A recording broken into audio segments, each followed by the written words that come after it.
Off lecture. Learn beyond class. Hello and welcome to Off Lecture, Learn Beyond Class. And today we are going to the presentation number 3 of chapter 1, that is multiple choice questions. So in this PPT, we are going to solve 36 MCQ questions. We will be having the questions first and the answer key is available at the end for your reference. For the questions, I will not be telling you the answers. I will telling you the hints that will lead to the answer. Okay, so answers are available at the end. You can check it and through the hints you can reach to the answer. Okay, so quick thought first. In a well written MCQ, where do you or where do the wrong options come from the mistakes students actually make. तो अगर आप ये समझ लो तो MCQ आसान हो जाते हैं। गलत ऑप्शंस रैंडमली नहीं रखे जाते, यूजुअली रैंडमली नहीं रखे जाते। वो उन गलतियों को से बनाए जाते हैं जो बच्चे सच में करते हैं। तो अगर तुम्हारा आंसर एकदम से एक ऑप्शन से मैच कर गया, एक बार उसको रीचेक करना बनता है। ठीक है? तो इसी चीज़ को और इसी कॉन्सेप्ट को ध्यान रखते हुए we will solve all the MCQs. Okay? So let's start. So the first question is mathematics is in large part the search for very large numbers, patterns and reasons behind them, formulas to memorize, exact measurements only. So we have run through the concept where we understood that we need to know the answer, know the number or the answer, and also what we need to understand is how it came. That is the reason.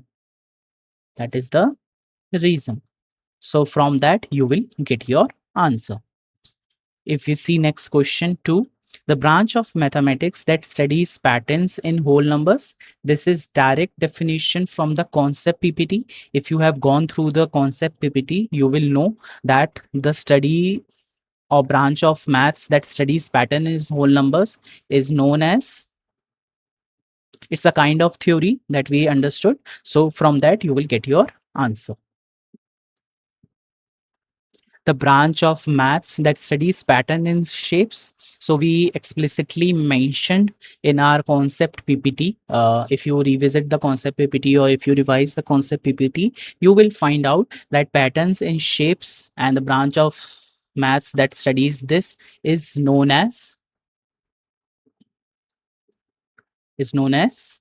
geometry. Okay.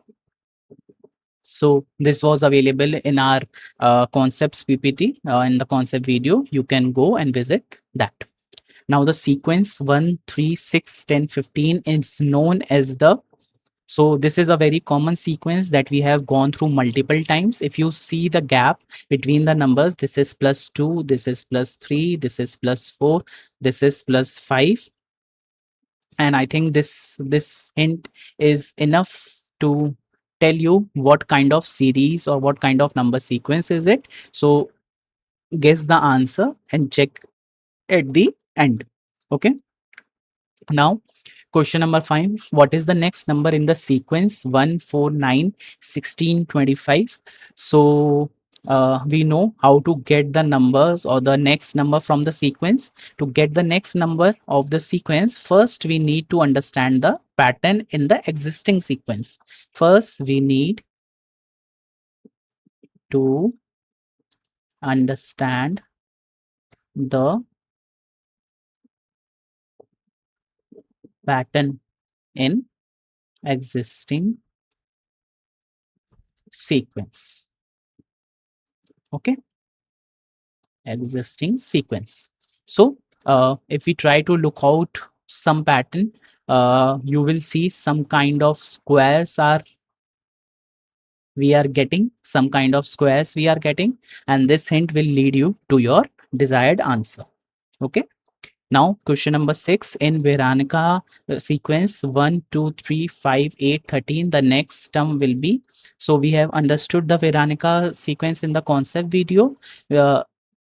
a hint that I want to give you just to remind what we are talking about. We also gave you the other name of this series, which was Fibonacci or Fibonacci series. Okay, so if you remember this, you will remember.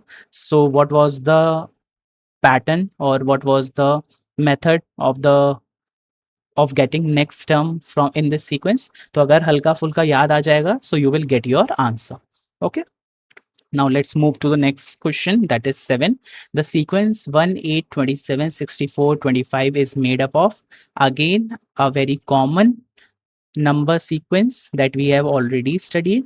So if you go through the concept video, you will find the answer. You have to look out for, I'm just giving you some hints, you have to look out for either squares or the cubes. Okay. Now the next question is the value of 1 plus 3 plus 5 plus 7 plus 9 is, we have clearly understood in the concept video that sum of odd numbers gives us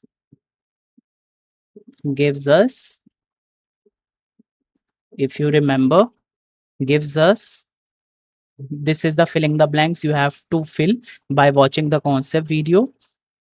Okay, and it's a standard practice that we have seen. So, and this is the only question which with we started our this chapter, that is patterns in mathematics. So just revisit the video and you will find the answer.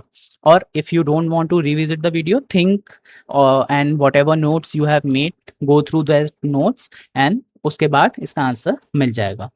ठीक है, तो सम of odd numbers एक particular series हमको देते हैं और उससे हमें आंसर मिल जाएगा. ठीक है, तो ट्राई करो.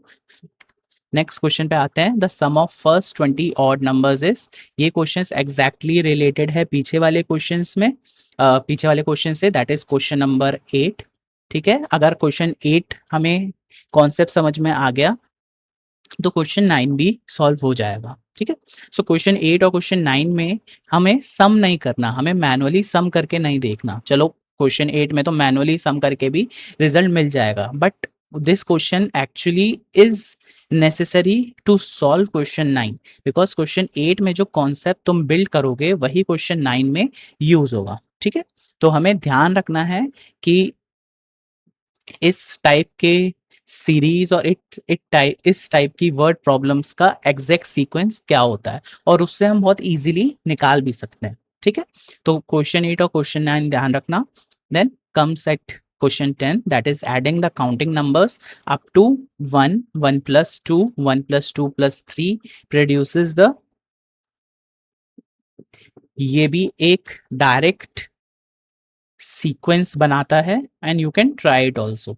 Like if you just follow this, you will get to understand that which series it will give. और इसमें हमें हल्का सा डॉट रिप्रेजेंटेशन को यूज करना है या फिर उस कॉन्सेप्ट को रिविजिट करना है, उससे हमें पता चलेगा कि ये कौन सी सीक्वेंस को रिप्रेजेंट कर रहा है. अगर हमें सीक्वेंस पता चल गई तो हमारा आंसर भी आ जाएगा.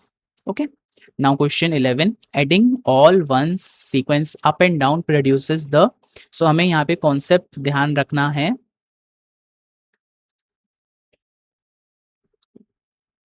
Adding all the ones sequence up and down produces the, this is again the word problem and ये हम ट्राई करके देख सकते हैं.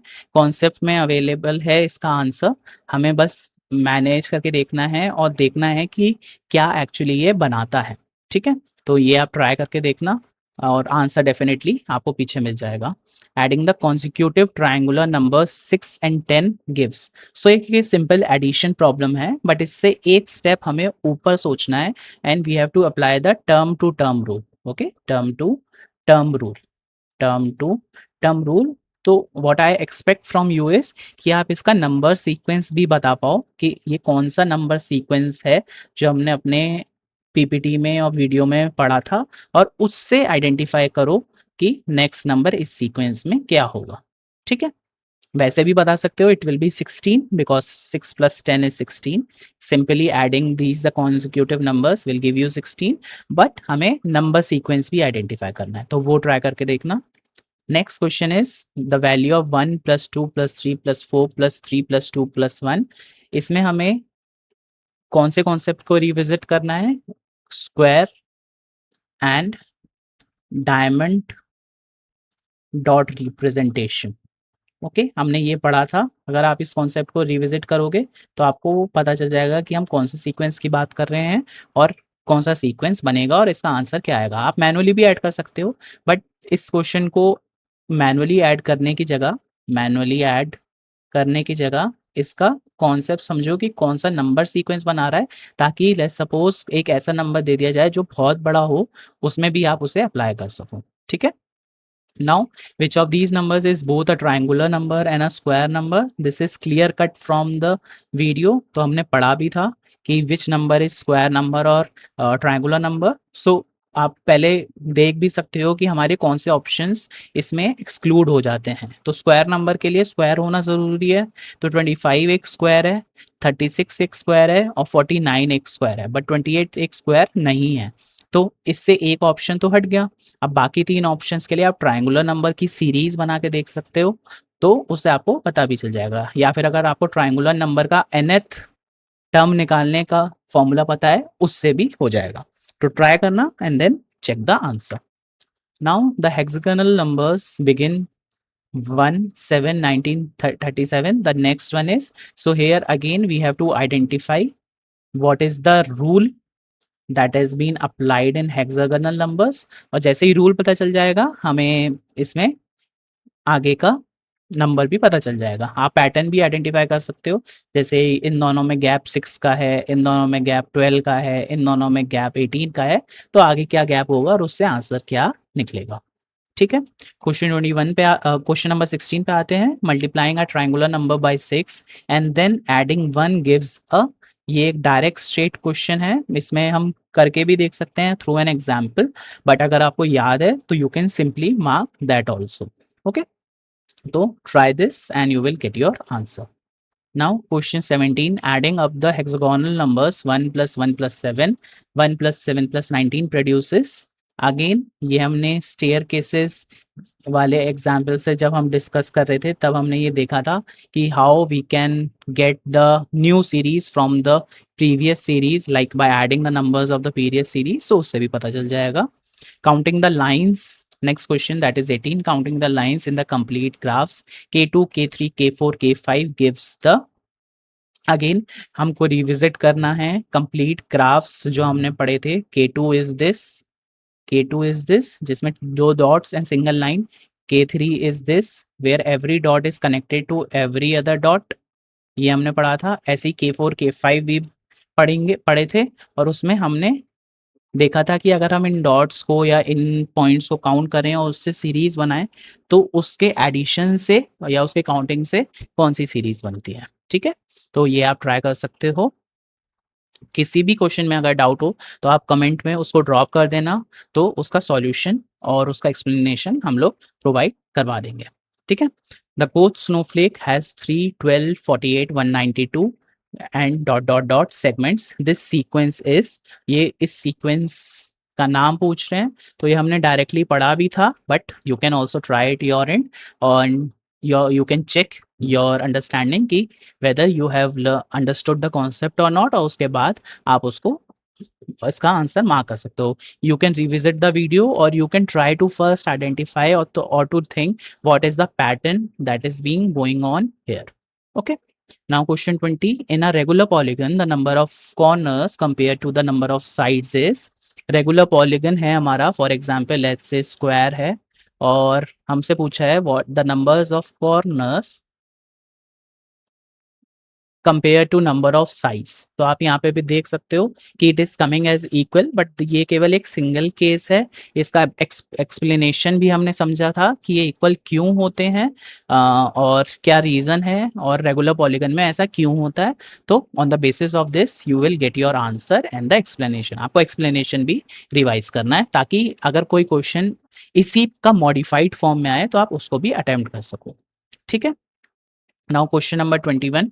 क्वेश्चन नंबर 21 में आते हैं, a rule that tells how to get from one term to a next is called a. इसका डायरेक्ट डेफिनेशन हमने वीडियो कौन से वीडियो में पढ़ा है। सो अगर हमें टर्म निकालनी है फ्रॉम दूसरी term, so it will be known as term to term rule. Okay, term to term rule, ठीक है। तो इसका आंसर मार्क कर सकते हो B for question number 22 for a sequence 4 8 12 16 the position to term rule is. So इसके लिए हम क्या करते हैं, एक टेबल बनाते हैं जिसमें हम पोजीशन लिखते हैं और टर्म लिखते हैं, और on the basis of this we create a relation, और उससे हम इसकी नेक्स्ट पोजीशन आइडेंटिफाई कर सकते हैं। ठीक है, तो आप नेक्स्ट पोजीशन पे कौन सा नंबर आएगा वो भी आइडेंटिफाई कर सकते हो, और क्या रूल बनेगा वो भी आइडेंटिफाई कर सकते हो। So try this and then you can check your answer. Now question 23, using that rule the 25th term of 4 8 12 16 is। अब इस रूल को हमने अगर आइडेंटिफाई कर लिया, 22 and 23 are related to each other, तो अगर हमने 22 को सॉल्व कर लिया और उसमें रूल आइडेंटिफाई कर लिया तो 23 भी सॉल्व हो जाएगा। एंड हमें इस सीरीज को पूरा लिखने की जरूरत नहीं है, we just apply this number 25th that is equals to n in the formula and we will get our answer. Okay, the term to term rule for the sequence 5555 is clearly visible, they are getting divided by 10, they are getting divided by 10, so आप mark कर सकते हो the answer is divide by 10. Okay, question 25, a matchstick pattern needs 3 5 7 9 matches, the rule is। तो from the rule you can identify कि कौन से rule की बात हो रही है by seeing the numbers. Okay, which rule, question 26, which rule lets you find 100th term without listing the terms before it। तो इसके लिए हम क्या करते हैं, पोजीशंस के बेसिस पे टर्म्स की एक रिलेशन बनाते हैं, पोजीशन ऑफ एंड टर्म का। ठीक है, पोजीशन एंड टर्म का एक रिलेशन बनाते हैं। अब अगर हमें ये दोनों वर्ड्स पता चल गए तो हमें रूल भी पता चल जाएगा। Now question 27, the formula for nth odd number, direct straight away question। तो अगर फॉर्मूलाज याद किए हैं तो उससे भी निकल जाएगा। ठीक है, कुछ फॉर्मूलाज याद करने चाहिए, मतलब ऐसा नहीं कह रहा मैं कि हर फॉर्मूला वहीं पे डिराइव करो इन द एग्जामिनेशन। कर भी सकते हो, नहीं भी कर सकते हो, it depends on the time तुम्हारे पास कितना अवेलेबल है, but it's important to learn some numbers और some formulas because it helps you to get more time or to get more extra time for other questions which requires extra time. Okay, these questions doesn't require extra time if you learn them, but if you start deriving them then definitely normal time will be required। अगर याद होगा तो directly answer में लगा सकते हो, ताकि किसी और क्वेश्चन में जहाँ एक्चुअली टाइम रिक्वायर्ड है, जहाँ ज़्यादा सोचना है, वहाँ आप टाइम एलोकेट कर सको। ठीक है, सो मैं दोनों चीज बताता हूँ कि मेथड भी याद रखो और कुछ फॉर्मूलेस को भी याद रखो। ठीक है, the formula for nth triangular number is, again इसका हमने फॉर्मूला पढ़ा भी था, याद भी कर सकते हैं उसको, वी कैन लर्न दैट और you can derive here as well. अगर याद नहीं आ रहा तो द फाइनल ऑप्शन इज कि you can derive by yourself. अगर याद आ जाता है so simply we can mark it. Okay, now question 29, using that formula the seventh triangular number is। so now this is correlated with the question number 28। अगर हमारा derived number और formula सही होगा तो हमारा ये भी सही होगा, और you can simply use the formula, क्योंकि सेवेंथ ट्रायंगुलर है, छोटा नंबर पूछा है, छोटे पोजीशन का नंबर पूछा है, तो आप पूरी ट्रायंगुलर सीरीज लिख भी सकते हो और उससे भी आपको सेवेंथ ट्रायंगुलर नंबर पता चल जाएगा। बट आई प्रेफर और I want you to learn the formula to understand the concept and from that you calculate the answer. ठीक है, now 38th question is a word problem। a paper is folded so the layers double each time। okay, double each time, for example you have a paper like this, now if you fold this from the middle, so in one fold the page becomes, the layers becomes 2। now if you fold it again, now you will be having this much of paper which was folded first from this side, now if you fold it again, let's say from here, so if you fold it again here like this, and first was here like this, so you will get this much of part, but if you open it you will be having 4 sides, so it is getting doubled every time। so after 6 folds what will be the number of layers, so you have to apply here the number sequence, you don't have to think कि layers कर करके, हमें layers बना बना के नहीं check करना है इसको एग्जाम में या कहीं भी। आपको इसकी नंबर सीक्वेंस आइडेंटिफाई करनी है कि ये वर्ड प्रॉब्लम क्या नंबर सीक्वेंस बताना चाह रहा है, और उससे हमें 6 फोल्ड्स पे इसके लेयर्स कैलकुलेट करना है। ठीक है, so this is question 30. It is important because it is using a word kind of problem. Okay, now question 31 is in the sequence 2 5 10 17 26 the differences between the terms are, आप calculate कर सकते हो। इसके बीच में 3 है, इसके बीच में 5 है, इसके बीच में 7 है, इसके बीच में 9 है। ठीक है, तो आप डायरेक्टली यहाँ मार्क कर सकते हो। ओके, तो कुछ चीज़ें तो डायरेक्टली भी सॉल्व हो जाएंगी सिंपली कैलकुलेशन करके, ज़रूरी नहीं है हर चीज़ में नंबर सीक्वेंस ही देखा जाए। ठीक है, बिकॉज अभी अब आगे चैप्टर्स पढ़ोगे तो ज़रूरी नहीं है कि हर जगह नंबर सीक्वेंस लग रहा हो। आधा नए नए कॉन्सेप्ट्स भी पढ़ोगे तो ये कॉन्सेप्ट थोड़ा पुराना हो जाएगा, ये चैप्टर थोड़ा पुराना हो जाएगा, तो हमेशा हर चीज़ तो याद नहीं रहेगी। तो उसके लिए ज़रूरी नहीं है कि अपने दिमाग को फ़ोर्स करना कि नहीं मुझे याद क्यों नहीं आ रहा, हर चीज़ याद नहीं रहती है। अगर जो प्रॉब्लम्स सीधी सामने ही सॉल्व हो सकती हैं तो उसको वैसे ही सॉल्व करो, हमें किसी को प्रूव नहीं करना कि मुझे नंबर सीक्वेंस याद है कि नहीं है। पेपर का मतलब है कि उसके आंसर्स सही होने चाहिए, उसके बाद later on you can think on it कि हाँ भाई ये मैंने अभी तो ऐसे सॉल्व कर लिया बट इसका नंबर सीक्वेंस से क्या रिलेशन है। ठीक है, सो इतना स्ट्रेस नहीं लेना। Okay, the next number question number 32 is the next number in the sequence is 2 5 10 17 26। इसी का को रिलेटेड है, अगर हमें रिलेशंस पता चल गया, गैप पता चल गया तो हमें नेक्स्ट नंबर भी पता चल जाएगा।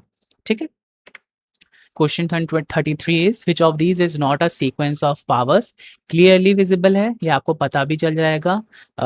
ये 2 की पावर पे चल रहा है, ये 3 की पावर पे चल रहा है, ऐसे ही 5 की पावर पे चल रहा है, बट क्लियरली यहाँ पे ये दिख रहा है कि ये नहीं power of sequence of powers पे चल रहा है, तो this will be your answer.